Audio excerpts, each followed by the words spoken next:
బాబాకి ఇష్టం లేనటువంటి పని మనం చేస్తే వారికి కోపం వస్తుందని చెప్పి అనుకుంటారు.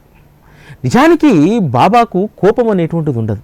నీ మనస్సులో ఏ భావన ఉంటే దానికి అనుగుణంగానే బాబా ప్రతిస్పందిస్తారు.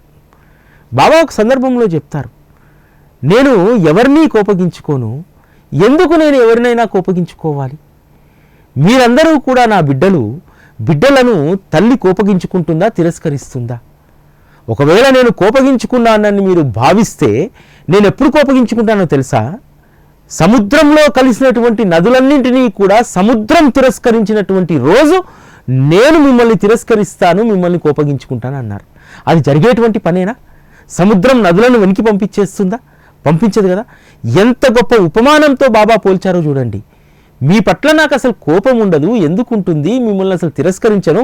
ఒకరిని సంకన్నేసుకోవడం, ఒకరిని రోడ్డు మీద పెట్టడం నా ఉద్దేశం కాదు. సముద్రుడికి ఉన్నటువంటి ధర్మాన్ని నేను పాటిస్తాను. సముద్రుడు ఏ విధంగా అయితే నది నీటితో వచ్చినటువంటి మురికిని అన్నింటినీ తన సాగర గర్భంలో వారు దాచుకుంటారో, నా హక్కున చేరినటువంటి వాళ్ళందరికీ కూడా ఇక్కడ స్థానం ఉంటుంది. ఎవరిని ఉపేక్షించను, ఎవరిని కోపగించను అనేటువంటి విషయాన్ని చెప్తారు.